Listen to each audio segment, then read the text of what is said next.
ഇൽമുൽ ഹദീസ് എന്ന് പറഞ്ഞത് യഥാർത്ഥത്തിൽ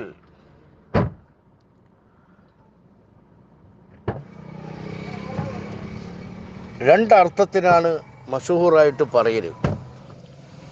ഇൽമുൽ ഹദീസ് ഒരു മാന ഇൽമുൻ യുഅറഫു ബിഹി അഖ്വാലുൻ നബി സ്വല്ലല്ലാഹു അലൈഹി വസല്ലം വ അഫ്ആലുഹു വ അഖ്വാലുഹു. ഇതാണ് ഒരു മാന. ഇൽമുൽ ഹദീസ് എന്ന് പറയുമ്പോൾ സാധാരണ നമ്മൾ ഹദീസ് എന്ന് പറയും, ഇതിനാ പറയുക. എന്ന് പറയുക ഇൽമുൻ യുഅറഫു ബിഹി അഖ്വാലുൻ നബി സ്വല്ലല്ലാഹു അലൈഹി വസല്ലം വ അഫ്ആലുഹു സ്വല്ലല്ലാഹു അലൈഹി വസല്ലം വ അഖ്വാലുഹു അഹ്വാലുഹു സ്വല്ലല്ലാഹു അലൈഹി വസല്ലം. ഇതാണ് നമ്മുടെ സാധാരണ ഇൽമുൽ ഹദീസ് എന്ന് പറയും. ഇതിലേക്ക് വേറെ ഒരു പേര് പറയാറുണ്ട്, ഇൽമു റിവായത്തുൽ ഹദീസ്. ഇൽമു റിവായത്തുൽ ഹദീസ് എന്നും അതിന് പറയും.